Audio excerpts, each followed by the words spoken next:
the country with Mr. Ivor Greenstreet, the flag bearer for the 2016 general elections.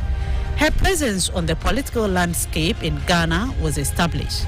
It is now time for her presence to be felt in Africa and the world at large. In 2020, Nana Frimponmaa put her name up for the chair and leader of the Convention People's Party. She beat the incumbent in one round of voting supervised by the Electoral Commission of Ghana.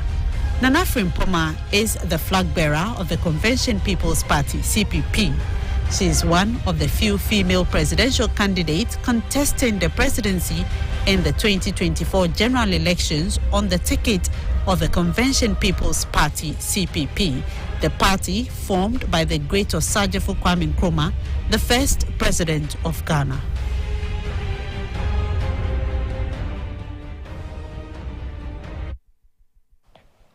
Okay, so ladies and gentlemen, let's please put our hands together to welcome Nana Frimponmaa. Let's put our hands together to welcome her.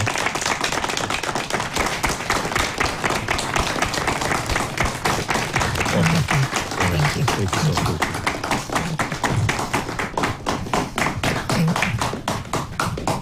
All right, thank you very much for joining us. I hope you're doing well. Very full. Okay, all right. So let's just let our viewers and our studio audience also understand our guidelines for this particular program. What's going to happen is that she's going to have about 20 minutes to speak to you, those here and those also watching us, wherever you find yourself watching us this evening. After which I have a couple of questions for her, and then we'll turn over to our audience here in the studio with your various questions also for her, and she'll have the opportunity to respond to all those questions. So that's the drill, and that's how this program is going to run till we wrap up. Once again, welcome. And thank you very much. And how has it been for you on the campaign trail? It's great. It's just a little taxing. Taxing. All right. I guess you anticipated all of that. But did you anticipate all of these taxing as you described it? oh, absolutely. I mean, not as much. It's a lot of, sharing of T-shirts and things that. And again, I mean, from people, not from us. Not from what? From people? Well, I mean, from others. That's what I'm saying. It's a lot of billboards and T-shirts out there. Okay. So. And again, I've noticed that you're the only female.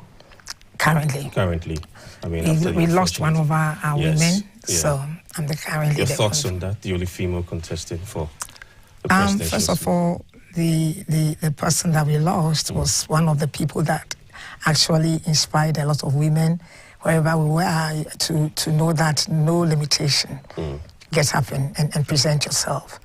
To be the only female currently on the ballot, for me, simply, it's a little. I just want to tell all women listening to me that I come in. All women listening to me that I come in with a touch. It's a certain feminine touch where it's not like I have all the answers, but I strongly believe that there's a small difference that makes all the difference. Comes when men do things and they get. A woman comes when men do things and they get exhausted, and you realize that it's not going what's supposed to go. A woman usually comes along to say, pass here. That's why in our tradition, over the years, when things are difficult and hard, when you don't understand, no matter how big you are, when confusion is there, they always tell you, simply, and that is what I think I bring. I bring in that thing that is missing in the history, in the Ghanaian politics. So you think the men are exhausted? When I say it's clear that things aren't working the way it's supposed to. It looks like the whole country is slipping from our hands, and it's not like the men are bad people. I would never say that. You can see good men and men with real good intention, but something is missing. That human element, that portion that brings the welfare and developmental agenda of the people. That human touch is. I have to speak English. I wish I could speak the local dialect. You understand? We can blend all of that. Yes. Yes.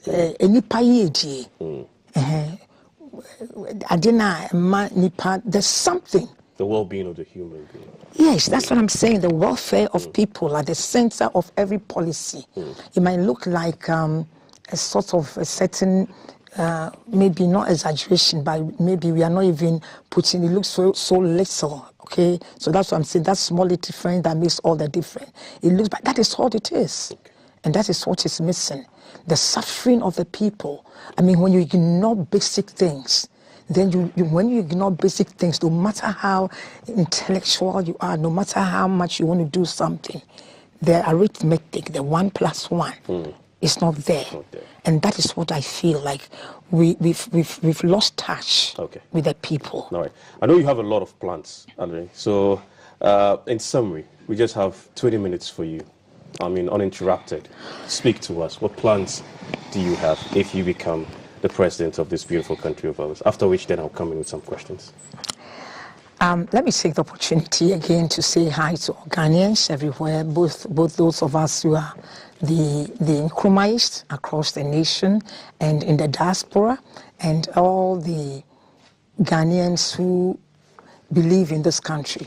For those of you that really have something to contribute and yet don't know how to do it, and especially for everybody out there who also, even though you are adding things up, you know that things are not working and you wish things work better. We are sitting here today, and me in particular, and the Convention People's Party, because I believe in this simple thing. We have Christians. We have Christians because there is once upon a time someone that passed the universe, and the person's name is Christ, Jesus. And he believed in some principles. So even after his death, we believe that the principles that he believed in, we must carry that so that it's the essence for which he came is not lost. So is it in Islam. They believe in the Prophet Muhammad. He believed in some principle, the path to God. And he showed the people, and even though he's dead and gone, the principles for which he believed in is still here to guide mankind. It's so in all the religion. And that is why you find me sitting here, and some of us as the Convention People's Party, we believe in Osagyefo vision for Ghana. We believe in the principles for which this country was built. Yes, everybody's freedom is important. It's not like we went for something that was not ours. We fought for something that was ours. We fought for it because we believe that we need to grow up in an environment and live to our fullest potential. We believe that the African is capable, that the Ghanaian is capable of managing his affairs. And that means the access to accommodation, access to job, access to live and grow up in your own environment and become the best that you can be. These belief systems are the reason why they pushed the independence, the time that it was done. That is why we didn't even think it was necessary. The young people that stood up when Osagyefo was in jail, the people of Ojojo and across the nation that did not sleep and make sure that the right thing was done for this country. Those that died even before him, we got our independence. Today we sit here, and for even my children and your children to be able to live a life of meaning, would have to walk across deserts, into capsizing boats, before they can be able to take care of you. And that for me is a shame. We must get up. And the principles for which we went for the political independence must be lived. That principle is the welfare of people, the developmental agenda of the human being. Yes, for us to be at least self-reliant to the point where we live in our country, we can feed ourselves, and we can be able to take care of our children. We can be proud as Ghanaians. We do not have to live here, and the only way we survive is to depend on the outside world. If that was the case, then it might not have justified what we had to do, which was ours to start with. So today, if I sit here, is to continue that vision of getting our economic independence. Ye fa hundie ne ye chi because ye dia. Ye fa hundie no se sia no. Enipa ho tofa hundie asem na meka. Ya sitine mu asem na meka. Baby a Ghana edu no chi ensem. Enti enidaso na osagefo a ye de sha asem ma Ghana begina ho ene no. Sa enidaso no ya yira. Enti se ne hu se Convention People's Party me na Frimponmaa meti ha na me kasa na mo se me momfa tumi mame a tumi na meji ne meji di amamo meji tumi nam san di amamo back na mo timi a govern mo ho. If you said the way system has been structured, the way Ghana city is say no, most people, we of this country don't have a say. We don't even have participation. There is no participation in the democracy that we have in this country.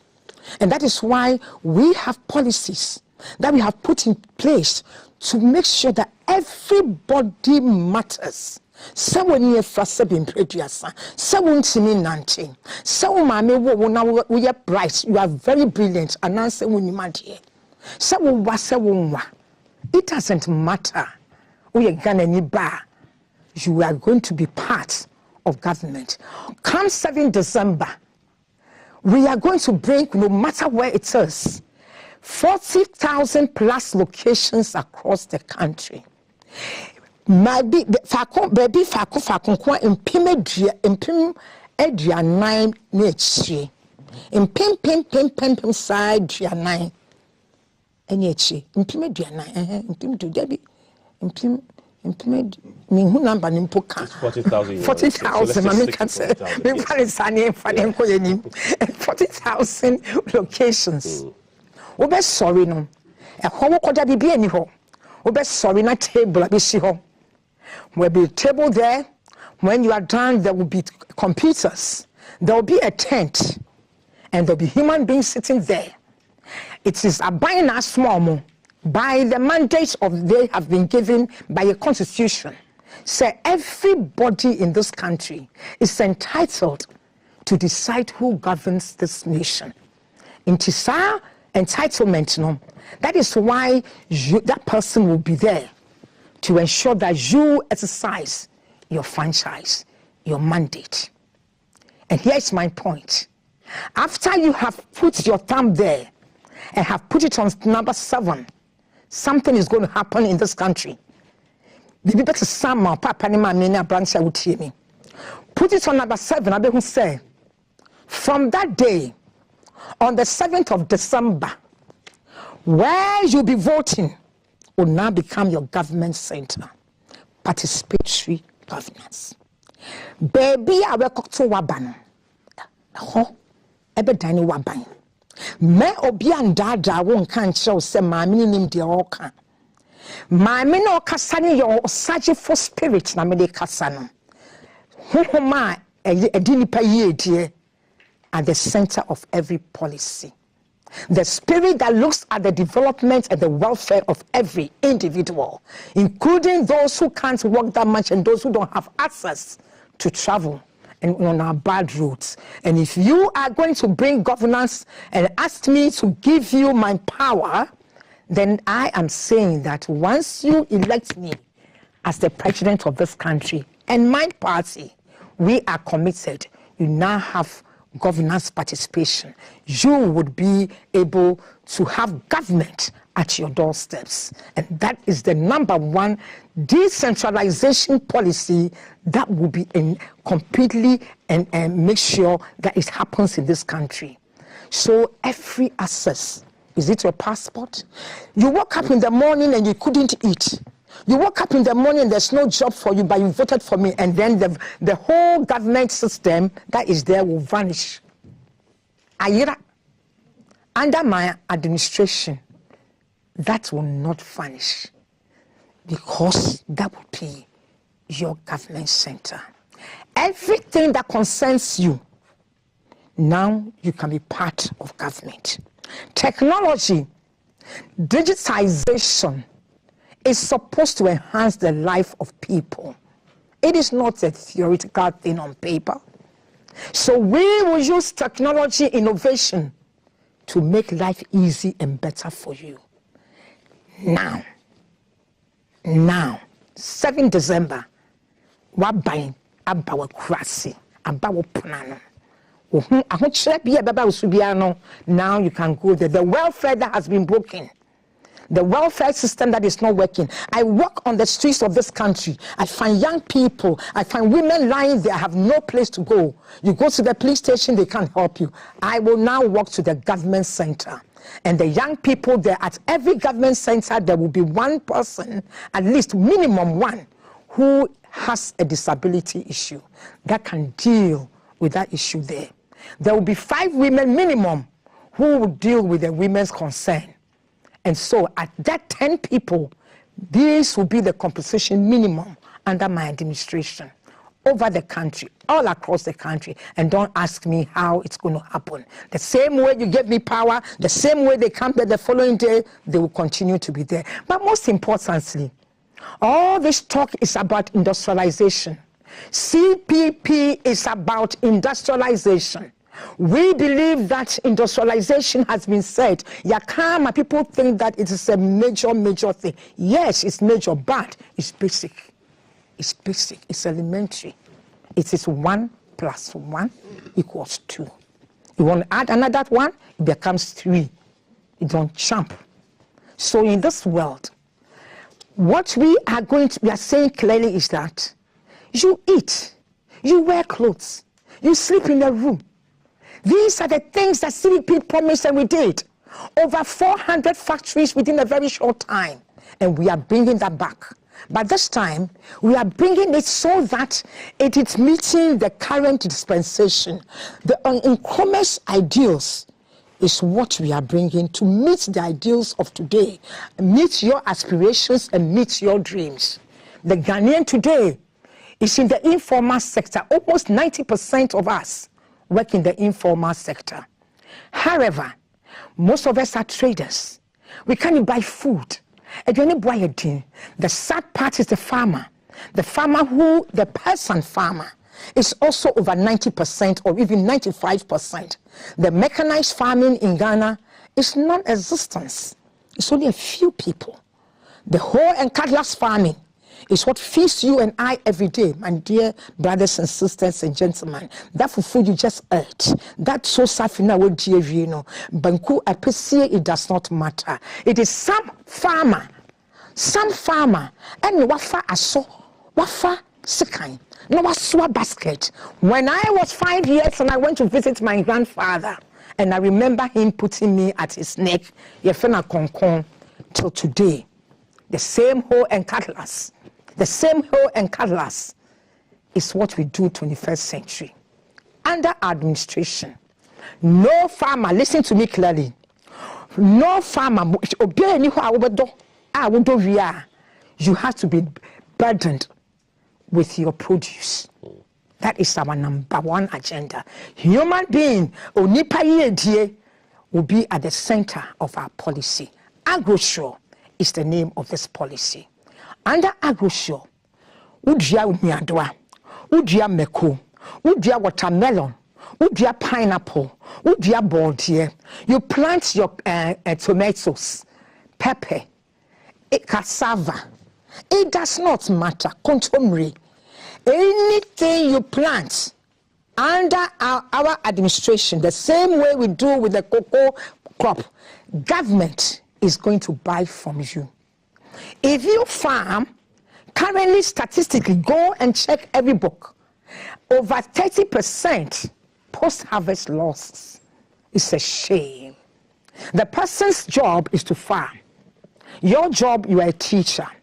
You are a pharmacist, you get paid. You are a police officer, whatever. She or he farms.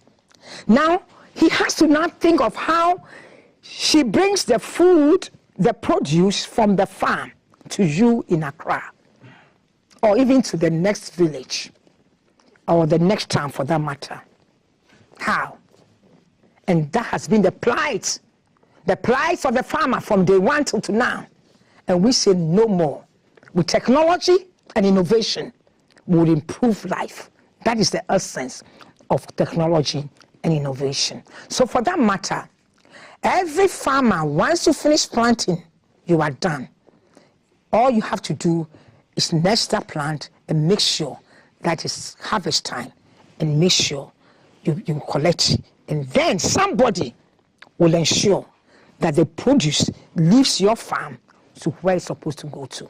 Whether to the marketplace or to the factory, that will not more be your business.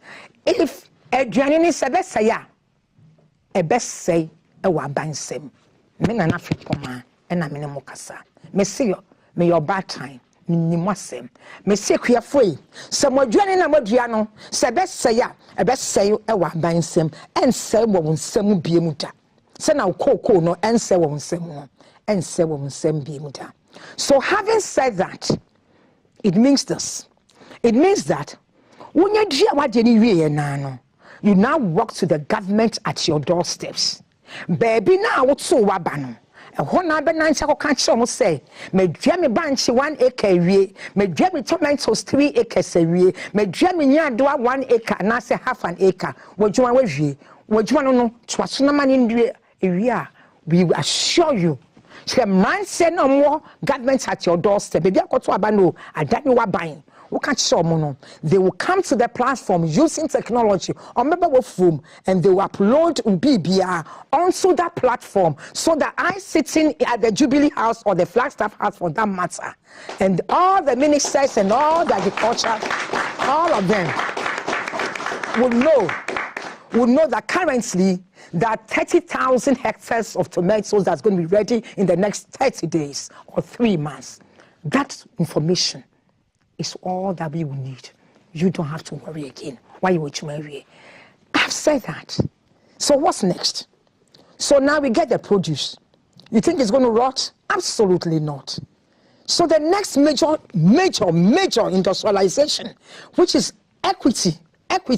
Under CPP now we talk about ethics, equity, and innovation. Those are our 3 pillars. So here we come with the equity. Where is the equity? The equity is that everybody here listening to me, including those of you who can hear me, and those of you who can see, not even see, but hear, those of you who can't walk, gentlemen and ladies, you have your solution now in this country. Here is the magic that is going to happen.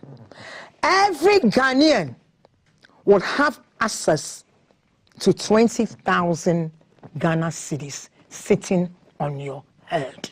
Every one of you. What does it mean? It means that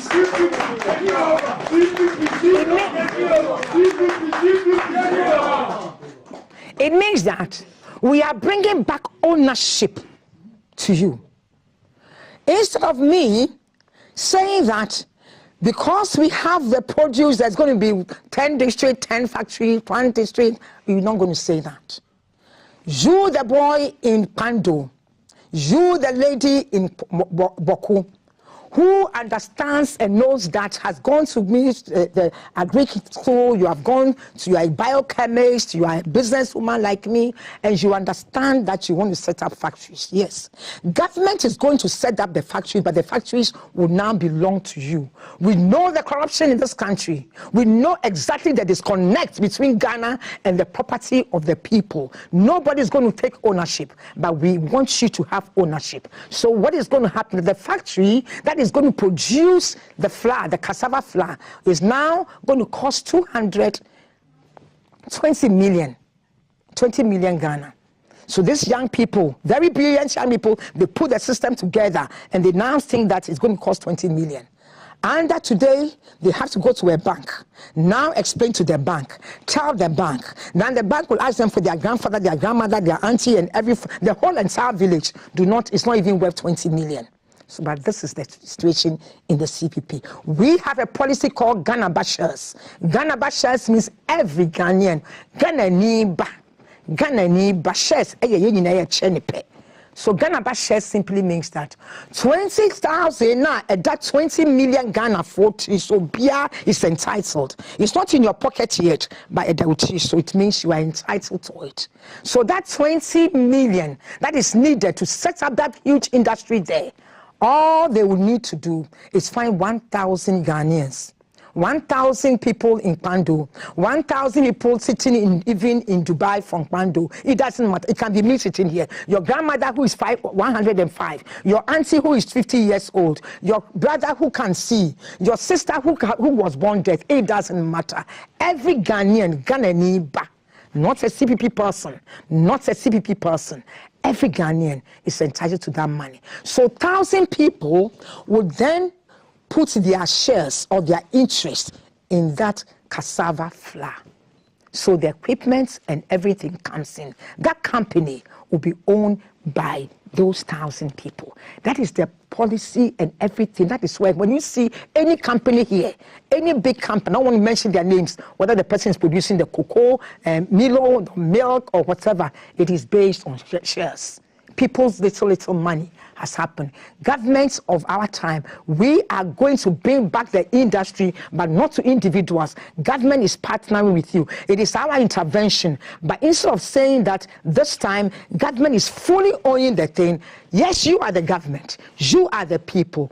It is government of the people, by the people, for the people. So now we are going to make you be the owners of the Ghanaians' owners, so that somebody, the worker at the factory, the security guy there, the person who is cleaning and clearing the cassava is still a part owner. So now they will love and make sure that the factory is working, so that we don't have the situation we have in Commander Sugar Factory. Over $34 million later, 10 years under 2 administrations, the factory has not produced 1 single teaspoon of sugar. It will never happen. All the factories that have been rotten, the Bones of Tires factory, every factory, ordinary matches. Ordinary matches is the shamest part of it. Every home, every village, even today, go to where Osu or somewhere to buy labadi, go and buy kinky. That thing that they put there, it is lit with the matches. Yet, Kade Matches Factory, since it was abandoned under our administration till today, we buy matches. Pencil that children write everywhere, it is gone. We would revive this, but we will do it with the ingenuity of the Ghanaian youth. So anybody, Ghanaians, this is your time. Start dreaming. Get up. Whatever it is that you have thought of. You know how to repair watches. You want to build an industry. That is it. Put it together. How much it is that you can build the watch industry? Do you produce watch? We want you to produce the watch. You need how much? 1 million Ghana cedis or 2 million Ghana cedis? Don't worry. Put the package together. Take it to the Ghana at your doorsteps and let them put it there. It is powered with AI. It is powered with blockchain. So that ledger will make sure that whatever you put there, nobody else will take it. That we can assure you. And when this is there, what it means is that you cannot have that factory. We cannot. The airlines that didn't work. We need how much? We need $20 million. Don't worry. $20 million, it means that we only need 2,000 Ghanaians to put their interest in that airline. And now we have our airline back, including the pilot can have put his money there, even the passenger, the security person. So now everybody has ownership of the country.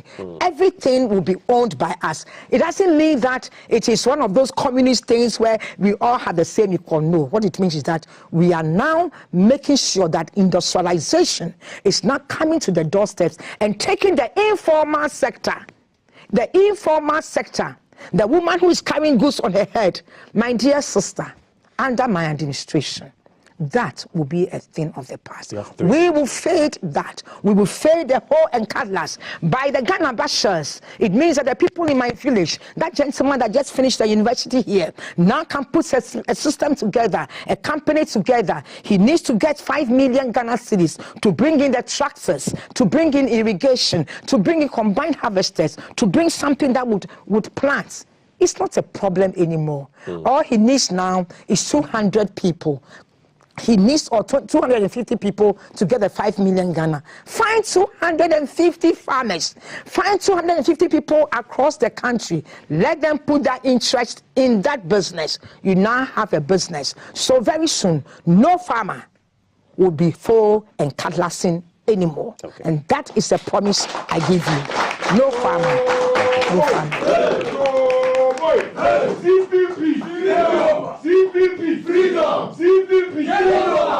Okay, all right, thank you very much. Let's once again put our hands together for her. And let's start off, before I come to our studio audience here, let's start off from the Ghanaba shares.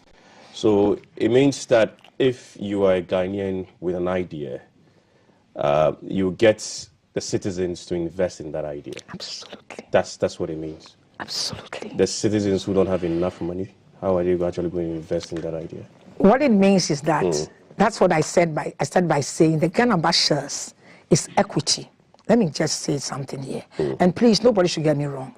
In this country, about 5% of the population, that means for every 10 Ghanaians who finish the university or finish high school, maybe only one of them gets into government-paid centers. The rest of us are all in private, what do you call? Private sector. Yeah, trading, somehow, some way. That is the informal sector. Okay. It's very difficult for us, no funding, no support, no. And when I say none, no support system from the government. If you carry your eggs today and you fall in the gutter, you are on your own. That woman would end up only praying in the church. You don't understand why there are so many churches? Because there's no support system and structure. Okay. No social services. So, what the Ghanaba Share seeks to do is that the government is going to put 25 billion in industry. That is our commitment. Okay. That this is the money we are putting in industry. Okay. But instead of saying that we are building Commander Sugar Factory, we will not do that, because first of all, the people who sat down and said they were going to build the sugar factory in Commander made a big mistake. The reason being, when we had Commander Sugar Factory, we had the lands and we had the sugar cane. Now, the lands have been privatized, given to people to build homes and schools. So putting the factory there is just like me, who's in Kano. Please. So that is what we are saying. The young boys who would have put that package together would have looked at how they were going to get sugar to run that factory. So we are leaving the building not for some technocrat. Okay. In my administration, I'm leaving it for the young person, you, who is a Ghanaian, who understands where you want to get to. So when you bring the proposal and you are interviewed, we see your zeal, we see your knowledge, we know you know what you are talking about, but you don't have the money. Yes. And so we are saying that we will not give you the capital by yourself and say one person should have employ everybody like the way they have it. No, that capital, good. Find other Ghanaians. If nobody is going to believe in that dream, I'm sorry, we can't do it. Sell your idea to other Ghanaians and let them know that this one. So when they say, yes, this one, we believe in it, then we'll give you the money. And that is how it will be built. So all the factories, whether it is in Boku and whether it is for shea-nut butter cream, whether it is for palm kernel, making it into something, all the creativity with the youth. They are dying with their creativity. They are going there with their exuberance, youthful exuberance. They are putting their energy and developing other people's country. Why? All they needed was a capital. And we will create it here. And how are we going to create it? By putting the information on the platform. Let me tell you guys, I'm a business person and I'm an entrepreneur, and I know exactly what I'm talking about. Okay. Most companies outside who produce these things that we are going to do mainly will be equipment. Okay. Only a few portion of it will be capital. So the companies producing the equipment outside, they are looking for places to sell and bring the equipment. These parties, these two parties that have been ruling this country for the past 32 years, have no clue what to do. So in the process, they borrow huge money. We owe twice as much as I'm going to invest in every Ghanaian, twice as much, and yet we have nothing to show but poverty and no accommodation, nothing. So what you're saying is that you're moving away from the government-led investment into some of these companies to Ghanaians themselves to invest in these companies. That's what you're saying. So government will not necessarily put money into that young man's idea, but that person must go out and look for people who believe in his dreams and help him invest in that. No, thank you. Okay. It looks like that's what I've said, but what I meant is that government-led investment is what we are talking about. We are a state-led economy. Okay. We believe in state-led economy. We believe that the state itself must be rich. But we are seeing that the level of corruption today, and the way the factories were abandoned, and the lack of disconnect and no patriotism in Ghana. If you start that policy that we had some decades, all those time today, immediately, it will not happen. Okay. So what we are saying is that government believes that it must put the factories in place. But instead of government saying government, I see government is sitting somewhere. We believe you are the government. You are the people. The government is the people. So we would rather let you, the people, not just the CPP executives. No. Or the technocrats. No. The technocrats will be at the secretariat, because we need the expertise. However, the person that will be owning and building that factory will be the Ghanaian who has expertise in that area. You understand? Yeah. But the government's money that is coming to you will not come to you as Miss Sarpong, because me and you have the same last name. I said, let me give my money to you. I said, great, this is brilliant idea. It goes to the committee. They said, beautiful. However, all these people here who also are Ghanaians, who also must be supported, now would say they are interested. This person is an accountant, so he's going to work with you. Okay. This person is an engineer, so he's going to work with you. So whatever idea that you have come, once it falls into our agenda of self-reliance and making sure that we internalize the production, the value chain must be internalized first, so that we can feed ourselves and have some for lean seasons, and then export. Okay, let's talk about Agro-Sue, right? Agro-Sure. Agro-Sure, good. You talked about governments buying the produce from the farmers. Every single one of them. Every produce from the farmers. Everyone. And what's the problem there that you're going to solve with that policy? That problem. What's the problem? That is the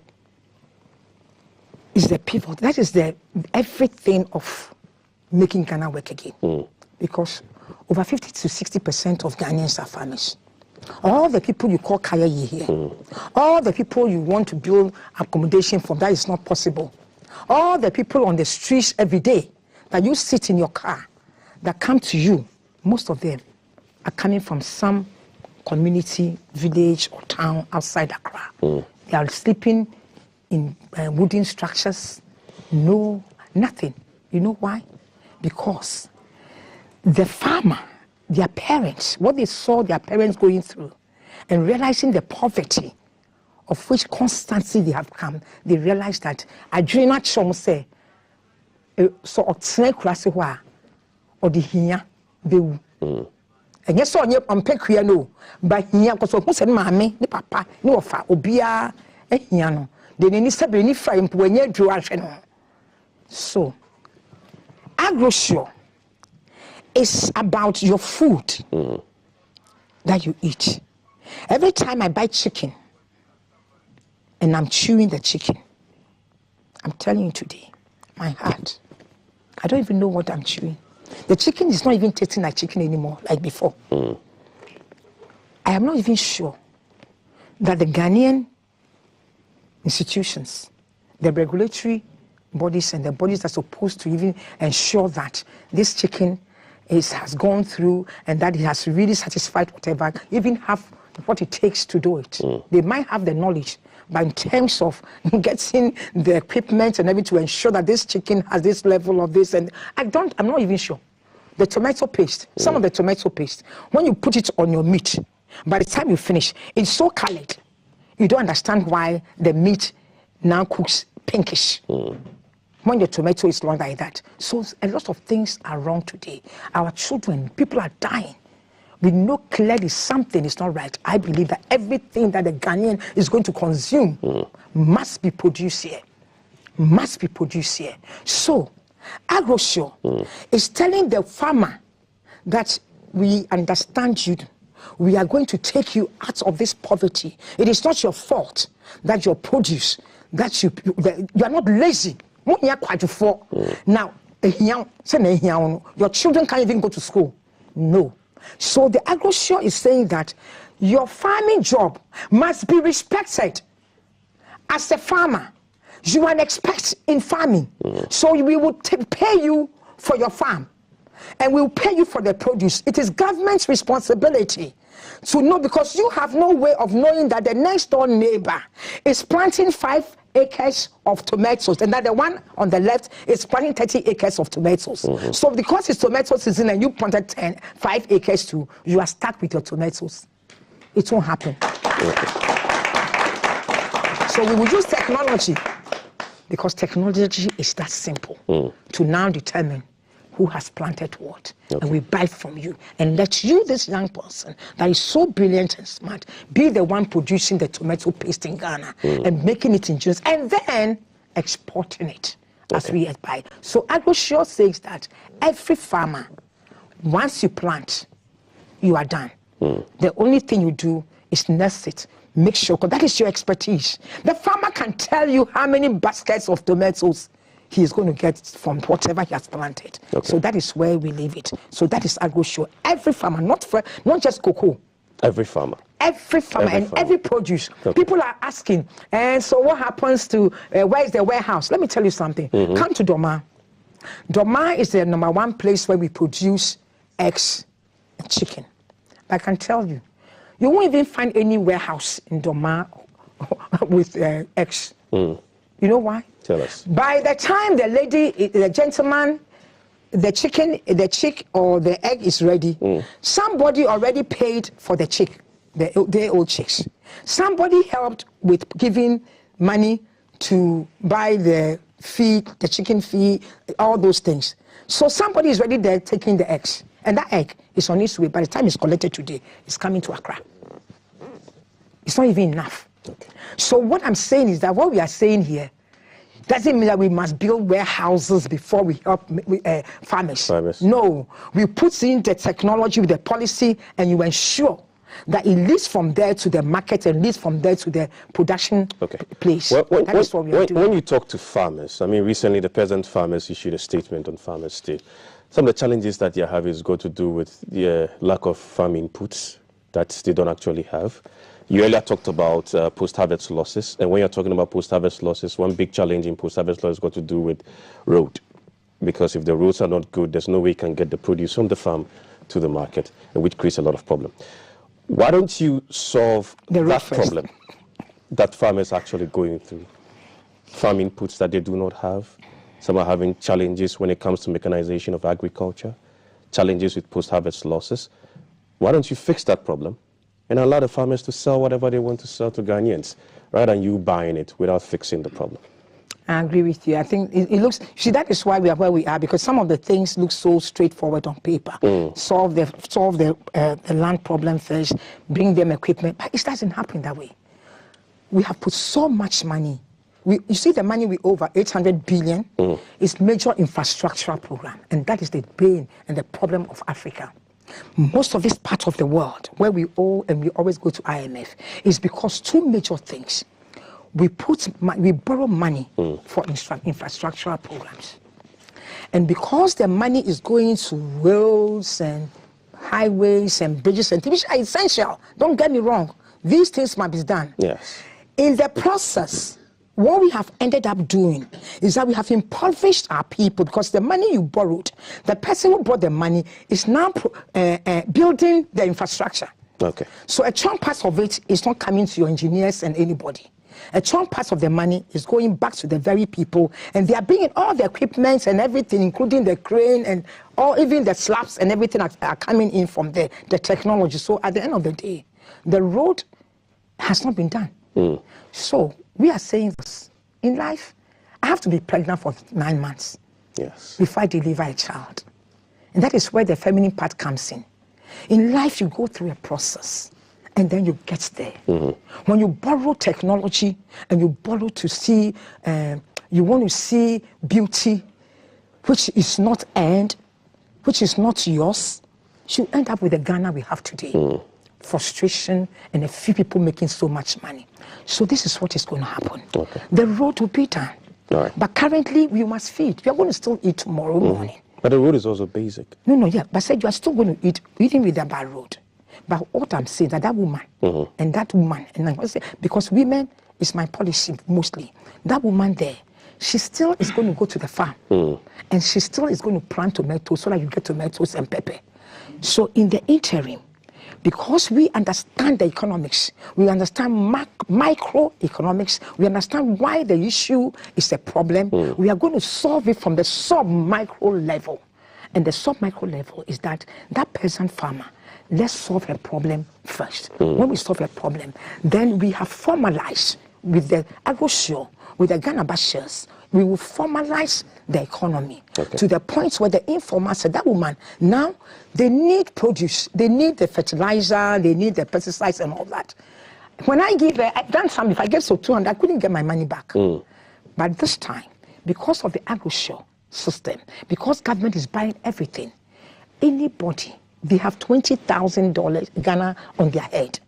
So one person can now put that money together to produce fertilizer.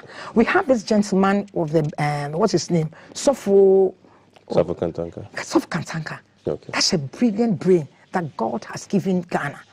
This gentleman, you should see the kind of things he does. It's unbelievable. The money he can put, if he today decides he's putting a factory for fertilizer, I will put my 20,000 Ghana in him. And I will not only put it in, I will ask 1 other million Ghanaians to invest in him because I know that is going to solve this country's problem. Let's just briefly. So that is basically what it is. Well, I mean, agric is very important for our development and our sustenance too. But one biggest threat is galamsey. You have farmers giving their lands out for galamsey. You're finding chemicals in the produce that, I mean, if a CPP government should be elected, you find chemicals in the produce that the government is going to buy and give to the people. What's your plan in solving or ending galamsey? When I hear galamsey, I get sad. For years now, some of us have advocated on some of the ways that we believe galamsey should be handled. Having come up from the traditional background as a queen mother, I know the importance and the significance of traditional rulers. Not that they are angels, but we have institutions. And it's one institution that seems to have effects on its people. It is one institution that also seems to have the welfare of the people, usually at the center of most of the decisions that they make. So, if the government had given, and you see the policy of this country, or the constitution, gives the land to the chief to hold it in trust for the people within that area. So the Ghana land is held in trust by the chief of that area, whether it is Nkrumah or Teshi. However, the minerals, which is the gold, the bauxite, the lithium, whatever is there, the same constitution says that belongs to the entire Ghanaian. Yes. Whilst the land in Ghana will belong to the Ghans, the land in Doma will belong to Doma, the land in Mampong. But the one underneath, whether it is in Mampong, it's in Boko, or it's anywhere, the constitution says it belongs to the entire Ghanaians. So it is given in trust to the president. So me, Nana Frimponmaa, I'm going to be the one in holding that. So I have the Mineral Commission. I put it together so that the Mineral Commission now will oversee that. So here is the situation. The Mineral Commission then comes in and says that there's gold here, and they give that consignment to you. Then me and my children, we've been farming on that land. Then all of a sudden, this rich person comes in and starts seeing gold. That when I see my children believe that they too in the night they can take some of the gold, that's easily. That's the problem of galamsey. Galamsey simply means illegal mining. It is not the mining of gold, but the illegal portion. So what I will do immediately, and this is why, you see, when the gods smile on you, you find solution that affects the lives of everything. The CPP solution is like when we said Africa must unite. When we said that, it was not just, people thought it was rhetoric and too far-fetched, but today we realize that Africa must unite. It's the only way that Africa would have gone forward, and even to today. So, this policy of Ghanaba Shares and government at your doorsteps is the solution. All the boys doing the galamsey, if they had a place to even report, even the old ladies would have gone to the government at your doorstep to say in the night that somebody has come. So I said, give it to the chief. Hold the chief responsible.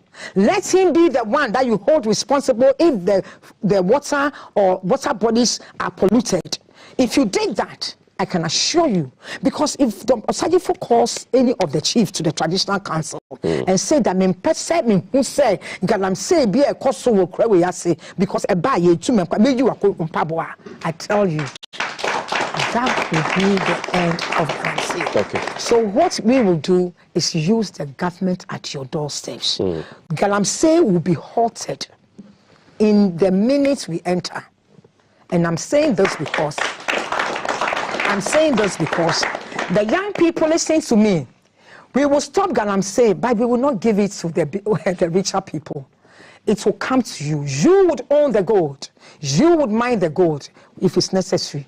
You would be the ownership, but you can form any industry you want. Any factory is yours, but including the mining of gold under a proper structural system, so that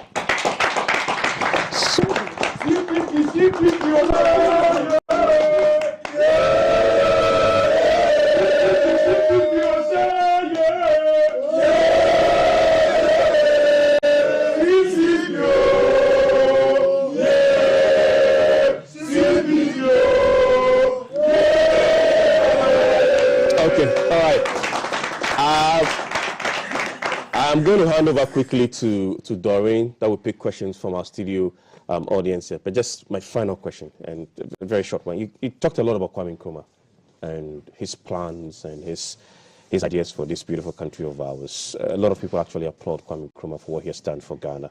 And the CPP keeps talking about Kwame Nkrumah. But if you look at the votes and the number of younger people that we have, they make a chunk of our voters. Has the CPP been able to sell Kwame Nkrumah to them so that they can actually relate to some of the things you keep saying about Kwame Nkrumah, so that they don't actually keep asking about who is Kwame Nkrumah? And we can only hear what Kwame Nkrumah has done from the CPP. But can they actually relate? Can the younger person relate to the vision of Osagifo Dr. Kwame Nkrumah? For that matter, the CPP is championing that same vision, which needs our votes. Let me say this, and with all due respect to all pastors and all Christians, if we Christians, or Muslims for that matter, because I've been a Muslim before, just adore Christ or Prophet Muhammad without following the vision and the teachings, we've done no service. The African man of the millennium, about being one of the best presidents of this country, and we do not live his ideals to make Ghana work, and we still live in this stark poverty, and is this country that is filled with filth, with lack of hopelessness for our young people. Young people, you have done nothing for yourself. So here is my point. The spirit of Osagifo is what we are talking about. We are talking about the spirit in you and I.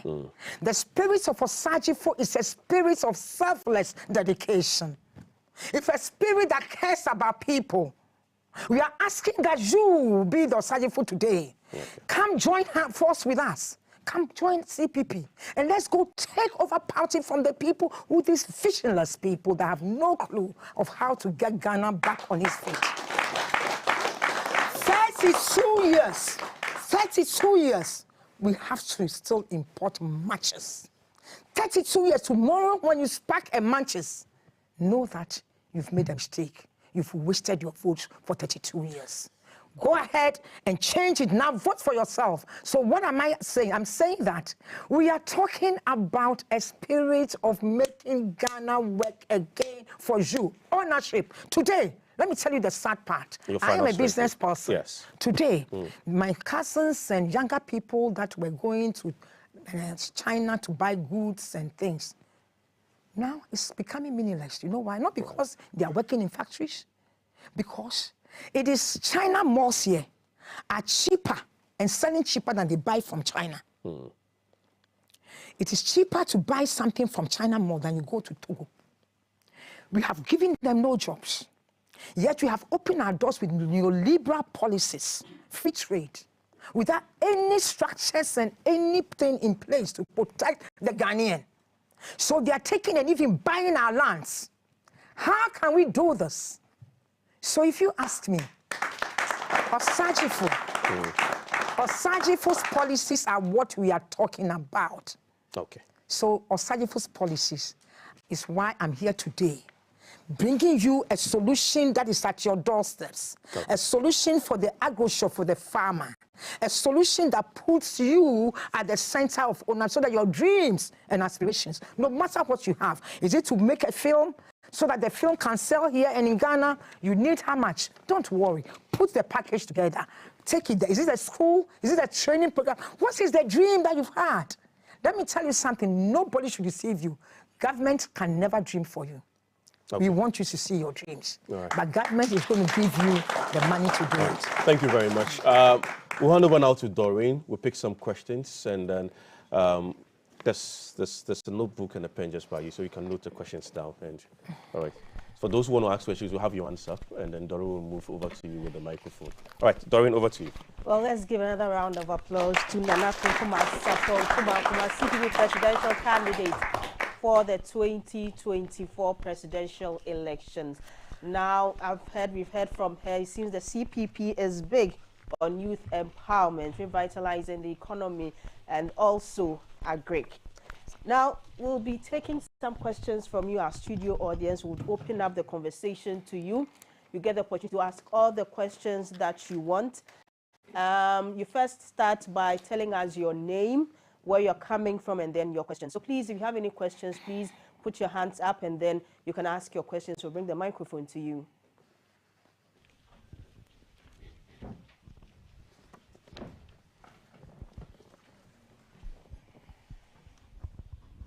Okay, so we have someone here who is ready to ask the question. So please go ahead with your name and then where you're coming from. Thank you very much. Good evening, madam. Good evening. Mommy, good evening. My name is Bismarck Amo from the Ghana Blind Union, and my question has to do with issues of persons with disabilities in Ghana. While I will admit you've generically mentioned disability or persons with disability in your plans, I want to know some specific aspects, be it education, employment, access to healthcare. What are the plans of the CPP, and for that matter, you as the flag bearer? Thank you. Thank you so much for your question. We will take two more questions, and then Madam Frimponmaa Sarpong Kumankumah, you can go ahead and respond to them. So two more questions. Yeah, good evening, and thank you, Madam. I am Abdulrazak Yusuf, also from Ghana Blind Union. I want to narrow down straight to blind person. I have two questions. So first one, to blind person Pacific. You know, the what we call the tax exemption law talks about vehicles for persons with disability freely, and when you look at it, they talk about vehicles that are accessible. In that area, it does kind of discriminate visually or blind person specific, because when you look at the vehicles that come to Ghana, we adapt to it and we do not benefit. What will you do about that for us? Secondly, when you look at the issue of housing, you know, government does build houses that they call affordability. When you look at it, how affordable it is for public settings, workers. And when you look at us, most of us, those of us who have gotten some small opportunity working in the government sector, these are the kind of work we do. What specific can you do to give us some kind of special arrangement to own our houses? Thank you. Thank you so much for your question. I think that we have three questions already, so we'll wait for Madam to answer the three questions, and then we'll come back to you for some more questions. Madam, please go ahead. There was a question on housing for persons with disability, especially affordable housing for them. There was also a question on tax exemption when it comes to cars, and then there was an earlier question. So if you can please go ahead and answer these questions. Wonderful. Let me start by saying that, as you are aware, some of us, the Convention People's Party, in 2016 and 2012, we chose our flag bearer was someone with disability. So clearly, the Convention People's Party has, we see every disability as something that can be overcome in one way or the other. Disability does not mean the end of anybody's life. So let me say that for that reason, my auntie just lost the eyesight. I have a special place for people with disability, not because I have sympathy, but empathy. The difference is this: I believe that you are more capable, and all of us are capable.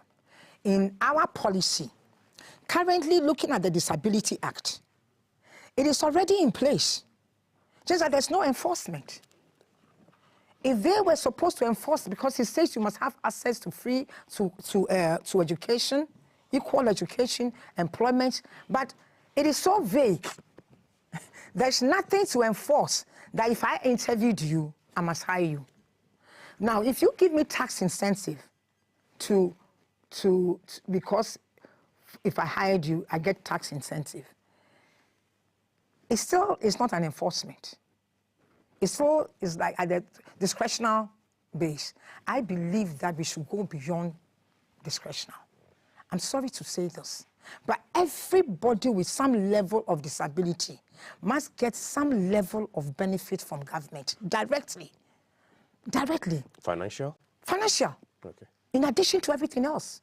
So that it does not become a discretional for me to hire someone who has a problem with the eye when I have a choice. Are you understanding me? Because you are only giving me an incentive, and the incentive that I'll have tax benefit, but you've not made it a requirement. In other parts of the world, there are some government funding that will come to a company only if they have hired people with disability. That, for me, becomes something that is more enticing. Some schools would get only federal support if indeed they have given support, they've admitted maybe the minority. That is when they get the federal. Those are the kind of things that we would put in place. We would put in place systems that will ensure and enforce the law. Enforce the law, but most importantly, that the Ghanaba Shares and the Ghana at your government at your doorsteps. Let me explain this to you. First of all, government does not even know how many people have the disability. I can tell you my auntie is not dated anywhere. No system to support. Nobody even comes to support her to see how she's feeling when she got the glaucoma and went blind. So the first thing we are going to do is to ensure that you have access to government. You yourself can be heard. Your ideas, you are capable. So at your level, what can be done for you? So we will enforce the act that is there, and we will put in a new that makes it that you have access. That is why we are saying that the Ghanaba Shares, it will not matter whether you can see, you can hear, or you can walk. Your idea, if you came up with the idea and you have to run that business, you'll be as qualified as it coming from me. There's no discrimination under the CPP government. So let me come here to assure you that under the CPP government, the Disability Act about accessibility to, what do you call it? To education and all those. Especially to buildings? To buildings. Okay. To buildings. To buildings, yeah. It's some of them have, the ministries, I know some of it really did it well. But still, if you really, really go to some places, you can see a lot of defect. These things will be looked at. And the reason why it will be done, because you, the disabled person, because you are a member at the government direct program in your community would tailor that problem. Since you went to a ministry or you went to a place and had an issue, you are not now waiting to write some long letter anywhere. You are part of the solution. So you will tailor that problem in that at the government at your doorstep location, because government now is with you. So you will tailor that problem and it will be in the system, it will be captured. So what I'm saying is that we're not coming to tell you long stories here. When we come, we'll do this. We will make you do it. Government of a CPP is the government of the people, by the people, for the people. Okay. So you yourself will be managing it. Yes. Then the next question, there was one on housing. Yes, on housing. Let me quickly say this one on housing. Sir, the housing portion is so pathetic. The problem of housing in Ghana is a lip service housing. We were here in this country where they said housing, we have about 1 million plus deficit in housing. And the largest ever sovereign guaranteed money, instrument that was ever given, was given under the NDC administration for STS, they call it. It was supposed to be, the total amount was supposed to be like 15 billion, and they gave 1.5 billion government guarantee, sovereign guarantee. Till today, we didn't see one building. The Sogleme is still there. There's nothing called affordable housing as long as it's being built by some technocrat sitting somewhere. But when we do the Ghanaba Shares, because housing is part of the vision and the project, the one that will be approved by the secretariat will be the ones that will be affordable. Affordable housing under CPP was 6,700 affordable housing that we built. Only 200 was meant for the middle income. 1,700 was for the lower income. A whopping 5,000 was for laborers. Those are the properties that you see today as high-end properties in Tema, in Medina, in Swami, in other places. All those things were affordable housing then. So yes, we will make sure that the affordable housing is affordable, because it will be affordable because the person bringing the project are the people in the community, not some technocrat sitting somewhere building Segleme and making sure that at the end of the day, it is even more than whatever has been done. So once we can provide housing, affordable housing, guaranteed, we will ensure that a certain portion of everything done, a certain percentage, that's what I said, that even at the government at your doorstep, there will be 1%, one person there, so 10%, that will be for disabled person under any circumstance. So the affordable housing must be built and a portion be made available for people with disability. But when the whole country itself does not have affordable housing, any other promise will be a lie for you. The CPP government is the government of the people, by the people, for the people.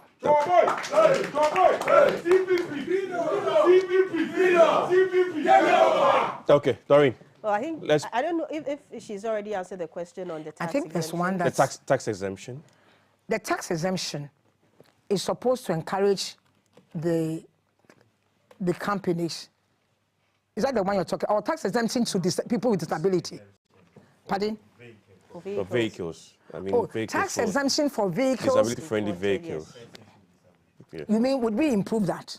Or would we have that? What is your take as far as the exclusion of persons with visual impairment are concerned? Absolutely. So the current states, persons with visual impairment are not given the opportunity to import vehicles that are tailor-made to their needs. And that is a shame. You can know from the way I'm talking that automatically any importation of a vehicle, of any kind of aid or support system, is it a wheelchair? These things must be tax exempted. Indeed, not only will it be tax exempted, by the Ghanaba Shares project, these things will be produced in Ghana. It's as simple as that. And the most likely will be owned by people with disability. Because if you look well, and I have read so much, you see the Braille system. If you read the story of how it was developed, you realize that it was done, the most one that became the most effective and was done by a blind person. When you read his story of how he didn't sleep in the night and how he went developing until he came up with a solution that people thought could not be done, because the people who had developed it before were not blind people. You understand? We would empower you with the Ghanaba Shares, so you'll be producing the wheelchairs that are friendly to you in Ghana. You will produce the vehicles that are friendly to you in Ghana. And thank God we have Kantanka and we have other young people now. These things are not magic. Yes, but we're producing vehicles here. We will continue. So definitely I can assure everybody listening to me, and it is not because we want your vote. It's because me as a mother, I see every young person and every disabled person as my child, as my brother, and as my auntie who I said is in the room. And for that reason. Okay. All right. Doreen, let's move to the next batch. Thank you Yes. so much, Nana Frimponmaa Sarpong Kumankumah. We'll go for our next batch of questions, and then we'll come back to her for some responses. So you will take the microphone, your name, your institution, and then you go ahead with your questions. My name is Joseph Odemensa, and I'm from More Hope for Disabled Foundation. It seems you have answered most of our questions verbally, but in actual fact,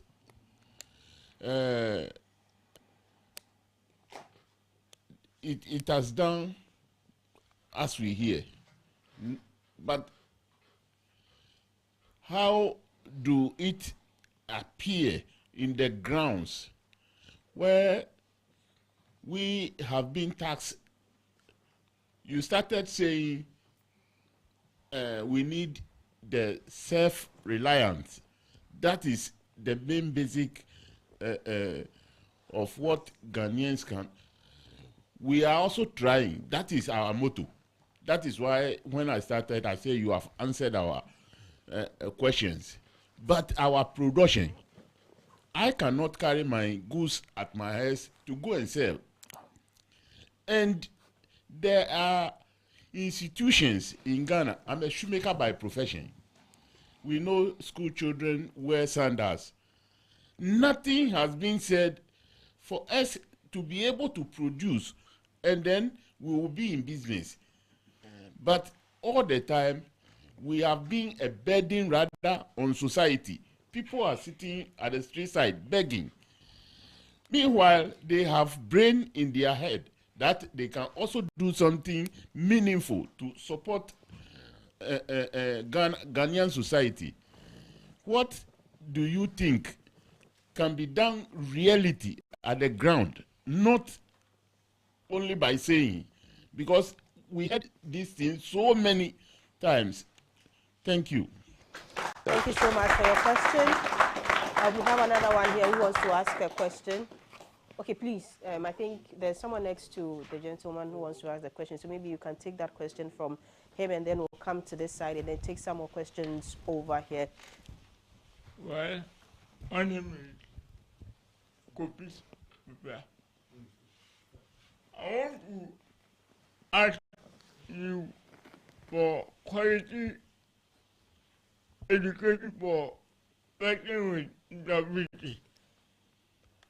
And for a time, me myself, I go to from nursery to grade 8.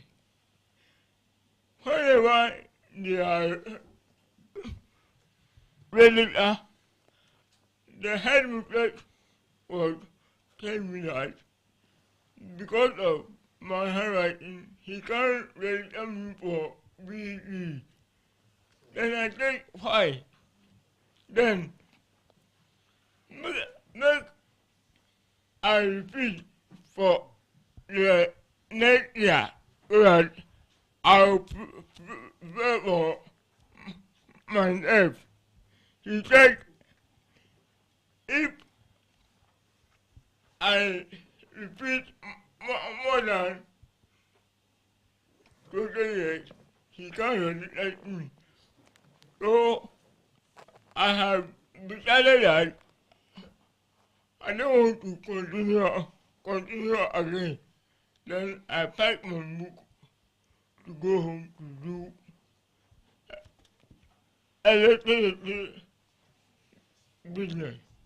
Now, that issue is warning for person with disability.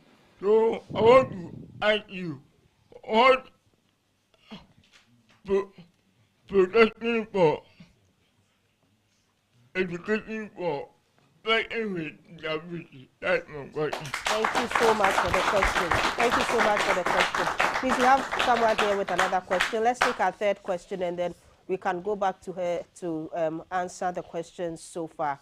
So please... I think we have some hands here too. So. Okay, so please, if you can, okay, we do not have a microphone here, so she's bringing the microphone. But let me remind our viewers that we have representation from the Chartered Institute of Bankers Ghana, National Peace Council, Ghana Blind Union, More Hope for Disabled Foundation, Ghana Pentecostal and Charismatic Council, the Ghana National Association of the Deaf. Now let's go to our participant here for a question. Good evening, Anna. I want to find out from you, what policies will you put in place to handle or to address corruption issues in Ghana here? Okay. Thank you so much for the question. Now, please, we have 3 questions now, so you can go ahead and then answer the questions. We have one on education for persons with disability, one on how you can sustain them in jobs. We have practical ways of getting them jobs so that they can be sustained and take care of themselves, and then this one on corruption. Wonderful. Indeed, the question from the second person, I didn't get That's you. Kofi. What's his name? Kofi. Kofi, I wanted to get up and give you a hug. You know, the situation that you mentioned, your problem. What country are now? But for now, me cannot share. Me country. Okay. Say, my dream is saying, "Can you person can be sorry? Na maybe so mu keke." If you say, "A 7 hour kind." I'm a raho. Oh, yeah, the reason why you numbi, ye nae. Never say, you bet swa or study for you muscle.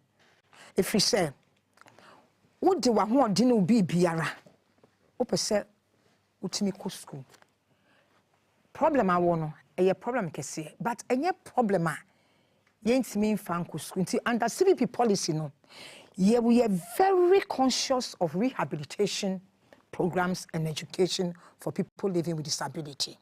If we say, school now, we call na mame no, or show a na, or say, handwriting, no, ontimin kind. One quenry. Bianca, Nkananka, who call schooler, and ka impanaye trained. Outside training, no, or motsi situation, I say, no, be who pan bet master boawa. In Kabit maybe school na person corner. But CPP, 7 December, around the corner, menstru, we are saying young we are still very young. If we be adult education, we bet smart so. You be making sure say rehabilitation systems na ye dey ban. Express be mamo skills. I dey so usua, I bet mam aboa. One of the major things, I'm a person me come up papa, bra. Joseph is the first person. The first person. Joseph. Papa Joseph, I just want to let you know this. You wanted to find out how we will actualize all these things I have said. If you listen to my policies that we have come up with, the question has been, how do we improve lives? How do we make your life better? We cannot change everything overnight, but we can make life a little easier and better for you. And that is the main focus of CPP policy, the welfare of people and developmental agenda of the person. That within the next 4 years, we want every electorate, that is from Osajifo to today, that we want you to ask your question, that how has my life improved as a person sitting in a wheelchair? How has my life improved as a farmer? How has my life improved as somebody with a disability trying to get to school? If these answers, your life has not improved, I'm here to tell you that you have wasted your vote. Because we are saying that everybody, we are going to put 25 billion in Ghana investment. Already 50 billion has already been put in place, but it has not affected you directly. But this one, we are focusing on human infrastructure. We are leaving the major infrastructure to the human infrastructure for the first 2 years. So you will now sit down. You are a shoemaker. You have access to set up a factory. You have access to own the factory. You have access to work in that factory. You have a right to do something. So everything that you have asked me is what I have already said. That you will not be discriminated against. If you are an expert in making shoes, and especially if you have a son who can put the ideas together, all you need to do is wheel your chair to the governments at their doorsteps. There is an AI system in the tablet or the system they are using. Your idea will be put together and nobody can take it from you. So when the systems that you would need to produce the shoes that you want to produce, you would have it and it can be done. Or you can put your stake in somebody else who is producing that factory and you would work at the factory. Nobody is going to say that you have a disability because you are an owner of the factory as well. You have shares in that factory. You see, the system of Ghanaba Shares is simply to say that we are changing the economic order that we see in Ghana so that it will spread to other African countries. The order where it is the winner takes it all and the strongest and the fastest run for it is no more going to be there. Once you have an idea, you can either start that idea or join somebody else, but you would have shares. So that factory, you'd have an income. You would not have to go and beg on the streets, no matter what it is. If it's just to sit there and be a security person and ensure that you check what is living there, that job you can do. The factory will pay you for it, and you still have the shares in the factory. Yeah. You see, please, everybody, listen to me here. We are not giving promises. We are telling you what we will do because it is the only solution to your situation. You have not given us a chance in 57 years. 32 years of this Fourth Republic, the Convention People's Party has not been given an opportunity. It is time to give yourself the opportunity so that the Convention People's Party with you will bring you the power. Let's do the corruption. To do what it is. Now, corruption. Yes. Wonderful. My name is Nana Akosua Frimponmaa Sarpong Kumankumah. I'm sorry, I'm the first person who said that. As a queen mother, the day I swear the oath of allegiance to the people of this country on the 7th of January, I will swear with the Bible because I'm a Christian. Okay. However, when I'm swearing with the Bible, I will put water by the Bible. And when I'm done, I will drink this water to the people of this country and to the land to say that I'm here to serve and do what is right for this country. That is the first step. The second step is technology. We will use technology to register every property and every land. And I'll give everybody 1 year amnesty. I'll give people 1 year amnesty because a corrupt system breeds corrupt people. And therefore, everybody, all of us are victims. But I'll give everybody a chance.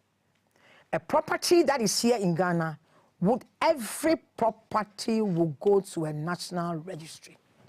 If you are working as a, sorry, I don't want to use a particular profession, but as whatever, and you own 10 properties in your name, it's okay.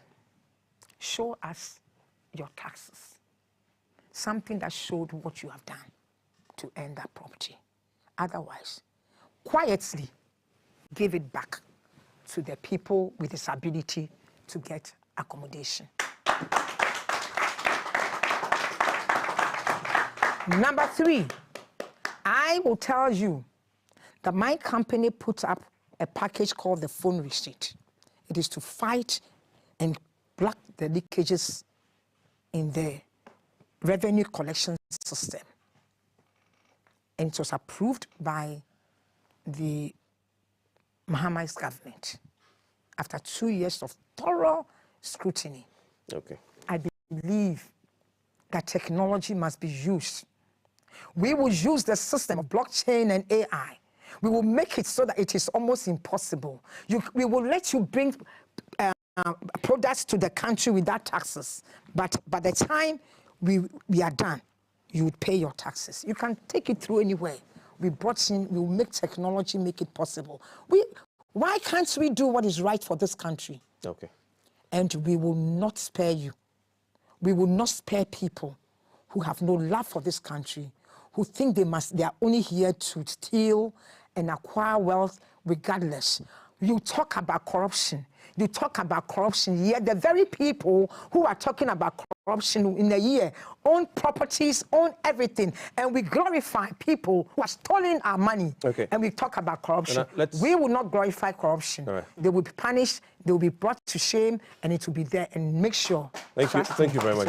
Let's take the final three. I mean, questions from our gentleman here. In front here. Can we get the microphone? Just a quick one. And then I will briefly respond to their questions and we can wrap it up. Okay, thank you. Yes. So I'm Emmanuel Dankwa. I'm from Chartered Institute of Bankers, Ghana. Well, Nana, I really appreciate your agility and your confidence to pick up this call. And I pray that it goes well. But my question is, boils down to the private sector, the private businesses. One of the challenges that they face is interest rate in Ghana, which is so high. So I want to find out, if we're elected, what are you going to do about it? Because it makes doing business in Ghana very, very expensive. Okay, thank you very much. Yes. Johnny Apiakrani is my name, and thank you, Nana, for the beautiful submission. My interest lies in what Ghana Pentecostal and Charismatic Council we believe in. We are advocates for peaceful coexistence. And just like you indicated that we have Muslims, we have Christians, we have all other faiths, and we have lived beautifully in Ghana. What is CPP bringing on board to ensure that religious intolerance do not gain roots in Ghana for us to continue to enjoy the peace that we have been enjoying? And lastly, CPP, you have been around for long, and a lot think that by now you should have been the third force in Ghana. What singular policy are you bringing on board that should cause Ghanaians to rally behind you and bring you into power? Thank you. Thank you very much. Okay, thank you very much. I think we're done with that. Yes. So let's start off. The private sector interest rates. And then peaceful coexistence, promoting religious tolerance, and a single policy for the CPP. Private sector interest rate. It's like you just touched on the nerves. Me, I'm sitting here. The monies we all owe. You go and do business. The interest loans. You just work for somebody. Then something will happen. And before you realize you have gone bankrupt. And meanwhile, the system does not even allow bankruptcy in Ghana. See the way Donald Trump went for bankruptcy at the time. The system in Ghana does not even allow you to comfortably go for bankruptcy and still be able to live a life and continue. I can assure all listening to me today that the first 2 years of our system, the 25 billion that we are promising Ghanaians, a portion of it is in the sector of supporting private sector. It is for private sector. But we are saying that we will not give it to individuals. Government, so if you are a microfinancing firm and you put the package together, and it's very clear that you need to give funding to the group to women in the marketplace or whatever, that company that needs 20 million to be able to run that system would be approved the 20 million. But it's not money that is coming to your pocket so that some people will take that money and go and buy another bank outside this country. It is not money coming to you so that somebody will take that money to go and buy a house somewhere and not use it. It will be money for the private sector so that the interest rate will just be enough to run that system and that money so that you make extra money on your money. But it is not money meant so that you are taking 10 months. You see, we are not taking that money from a place where we are paying back. We are going to use financial engineering for that matter, let me put it that way, to raise that money. And that money will be paid back from the taxes that will be generated over a period of time from this country, but not from from you directly. So the interest rate in this country will be dealt with. Banks will still work because they're going to give monies to big corporations. We are not talking about big private sector corporations. We're talking about government investment to propel the economy and change the order so that you, the small sector, will now be able to build your dreams using the funds from government and the energy of the people. So, under the CPP government, we are not against private sector. CPP initially, the first time, did not close private sector. In fact, it was CPP that actually supported farmers and others mostly at that time. We did not close farming because we know that you must progress from one step to the other. So private sector will be highly supported, but supported through the Ghanaba Shares, through the agro base, through the industries. And trust me, we will not let foreigners who come in here, will come and partner with you. They will not come and take ownership.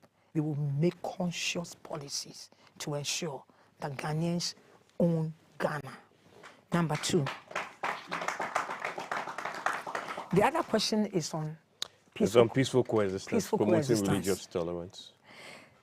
One of the things that CPP did for all of us to enjoy the peace we enjoy in this country, if we all look around, we realize that peace issues are only when there's elections. And it's because CPP hasn't been part of these elections for a while. The day you vote CPP into power, you bring back peace into this country. The school system that allowed us all to go into boarding sector and all those things where we all coexisted in the secondary schools, where your colleague was from the north or where a Muslim, and it didn't matter. It's what has brought us to where we are. And it was done under the Convention People's Party. So peaceful coexistence, we will respect the rights of everybody. The right to freedom of expression, religion, it is our basic right. And we believe that we should not infringe on that right as a political party and as a government.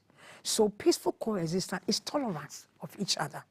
And where you see a lot of confusion is greed, injustice, is what brings all these things. And CPP, we don't believe in that.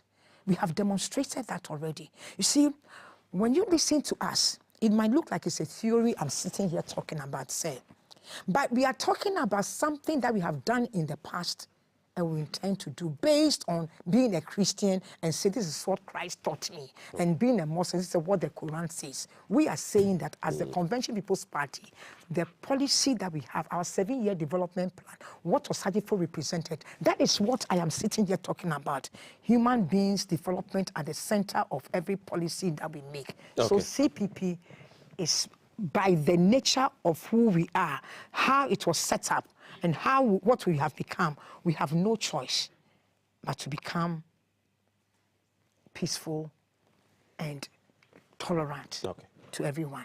That is why we are bringing government at your doors. So that, you will be part of government, you, at your location, at your center, because your needs can only be addressed by you, not by me. And there's a final question on what's one single policy that the CPP is running. Just briefly on that one, and then we can wrap up. Our time is just far gone. Thank you. Yeah. if you ask me which of the policies Just one. Just one. I would say, how do I say it? Industrialization, ownership. Okay. We want the Ghanaian to get back Ghana. Okay. We want the Ghanaian to be proud again. We want the Ghanaian to live his dream. We want the Ghanaian to be able to say that, yes, we are capable and indeed freedom, freedom, freedom, and that we are free at last. All right. Thank you very much. Let's put our hands together. Let's put our hands together for Nana Frimponmaa Sarpong. Thank you very much. Thank you very much. Thank you very much.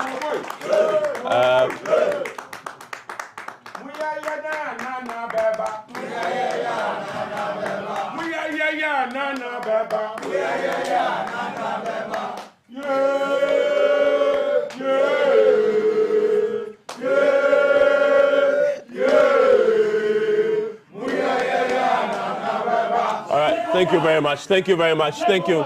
Thank you. Thank you very much. And thank you very much for your time this evening. So grateful that you were able to join us here. And we wish you all the best. We'd like to thank Star Ghana for supporting this particular encounter. This is the first one in a series of encounters that we'll be having. Tomorrow will be the turn of Dr. Hassan Ayariga of the APC. My name is George Sapo. I did this with Doreen Ampofo. And on behalf of the entire production team, have a good night. And hopefully we'll see you tomorrow. Good night. Bye-bye.